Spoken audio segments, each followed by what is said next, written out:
తెలుగు వైభవ దీప్తి, శాతవాహనుల కీర్తి, బుద్ధ భగవానుడి స్ఫూర్తి అమరావతి, త్యాగధనుల గీతి, నవ్యాంధ్రుల ఖ్యాతి, వేనవేల ఆశల జ్యోతి అమరావతి. అమరావతి వైభవం ప్రత్యేక కథనాలు మీ ఈటీవీ ఆంధ్రప్రదేశ్లో.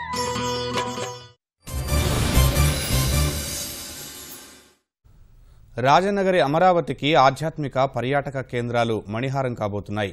ఇప్పటికే చారిత్రకంగా, ఆధ్యాత్మికంగా, సాంస్కృతికంగా, పర్యాటకంగా గుర్తింపు పొందిన 8 ప్రాంతాలు మరింత ఆకర్షణీయంగా మారనున్నాయి. సింగపూర్ ప్రభుత్వం రూపొందించిన రాజధాని నగర అభివృద్ధి ప్రణాళికలో వీటికి ప్రత్యేక ప్రాధాన్యం కల్పించింది. నవ్యాంధ్ర రాజధాని చుట్టూ ఉన్న వీటిని ఓ వలయంగా అభివృద్ధి చేసేందుకు సర్కారు ప్రతిపాదనలు రూపొందించింది.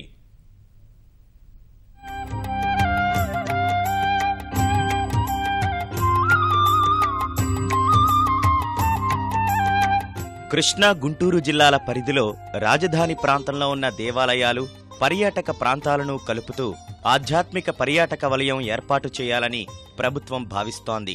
సింగపూర్ ప్రభుత్వం అందించిన బృహత్ ప్రణాళికలోనూ ఈ అంశం పొందుపరిచింది.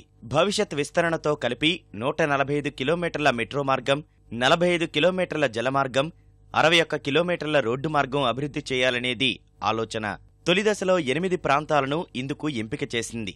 వీటిలో కొండపల్లి కోట, ఇంద్రకీలాద్రి ఆలయం, భవానీ ద్వీపం, ఉండవల్లి గుహలు, మంగళగిరి ఆలయం, నీరుకొండ, అనంతవరం, అమరావతి ఉన్నాయి. శైవం, బౌద్ధమతం సమాంతరంగా విరాజిల్లిన ఈ ప్రాంతంలో జైనమత ఆనవాళ్లు ఉన్నాయి.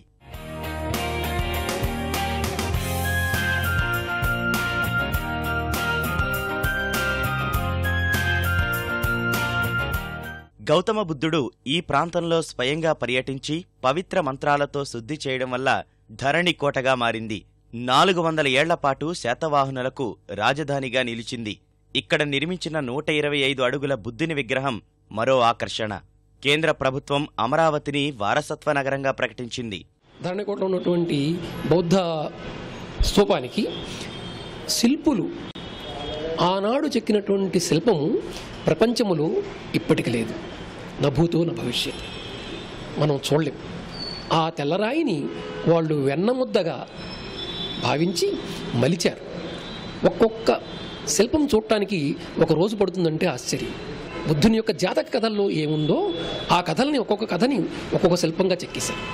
అమరావతికి సంబంధించినటువంటి అనేక బౌద్ధ శిల్పాలు ఎక్కడెక్కడో ఇతర రాష్ట్రాల్లో, ఇతర దేశాల్లో ఉన్నటువంటి మ్యూజియంలో ఇప్పుడు ఉండిపోయినాయి. వాటిని మొత్తం తెప్పించేసి ఆ మ్యూజియంని బాగా విస్తృతపరిచేటట్లయితే అది గొప్ప పర్యాటక ప్రదేశం అవుతుంది. ప్రపంచంలో ఉన్నటువంటి బౌద్ధ మతానికి సంబంధించినటువంటి వాళ్ళు ప్రతి వాళ్ళు కూడా అమరావతి వస్తారు. రాజధానిలో ఆధ్యాత్మిక కేంద్రాలను చాలా బాగా అభివృద్ధి చేయవలసిన అవసరం ఎంతైనా ఉంది. టూరిస్ట్ హోమ్స్ను మాత్రం తప్పనిసరిగా ఏర్పాటు చేస్తే వచ్చిన వాళ్ళకి వసతి దొరుకుతుంది, 1-2 రోజులు ఉండటానికి అవకాశం వస్తుంది. రాజధానిలోని చిన్న ఊరు అనంతవరం. ఇక్కడి కొండపై శ్రీదేవి భూదేవి సమేత వెంకటేశ్వర స్వామి స్వయంభూగా వెలిశారు. రాష్ట్ర ప్రభుత్వం ఈ ఏడాది ఉగాది వేడుకలను ఇక్కడే నిర్వహించింది. టీటీడీ ఆధ్వర్యంలో ఈ ఆలయాన్ని అభివృద్ధి చేస్తామని ప్రభుత్వం ప్రకటించింది. కృష్ణా తీరంలో అద్భుత శిల్పకళకు ఆలవాలం ఉండవల్లి గుహలు. మంగళగిరి చేనేత వస్త్రాలు అంతర్జాతీయ ఖ్యాతి పొందాయి. రాజధాని పరిధిలోని నీరుకొండను ఉద్యానవనాలతో పర్యాటక ప్రాంతంగా తీర్చిదిద్దాలనే ప్రతిపాదన ఉంది. రాష్ట్రంలో తిరుపతి తర్వాత ఎక్కువ మంది భక్తులు దర్శించుకునే ఇంద్రకీలాద్రి కనకదుర్గమ్మ ఆలయానికి చారిత్రక ప్రాధాన్యం ఉంది. కృష్ణానది మధ్యలో 130 ఎకరాల్లో విస్తరించిన భవానీ ద్వీపంలో రిసార్టులు, జలక్రీడలు ఏర్పాటు చేస్తే పర్యాటకంగా మరింత అభివృద్ధి చెందుతుంది. వీరుల కిల్లాగా పేరొందిన కొండపల్లి కోటను కూడా అభివృద్ధి చేస్తే పర్యాటకుల సంఖ్య పెరుగుతుంది. చరిత్ర కనుక చూసినట్లయితే మనకు కృష్ణ అటు ఇటు ఉండేటువంటిది ఒక భవానీ ద్వీపం ఉన్నది.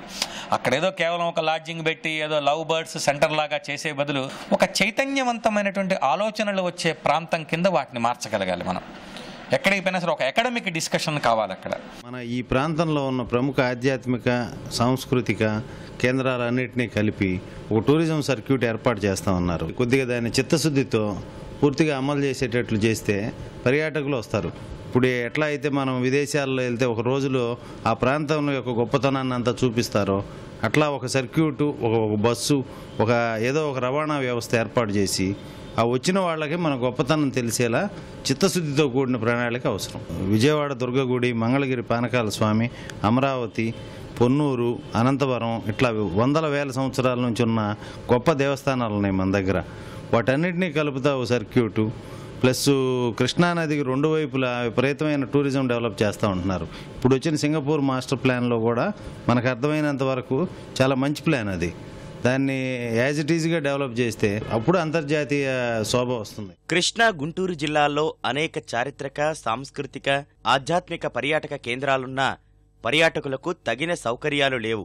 రాజధాని చుట్టూ ఉన్న వీటిని గుర్తించి పక్కా ప్రణాళికతో అభివృద్ధిలోకి తెస్తే పర్యాటకంగా రాష్ట్రం మరింత ఆకర్షణీయంగా తయారవుతుంది.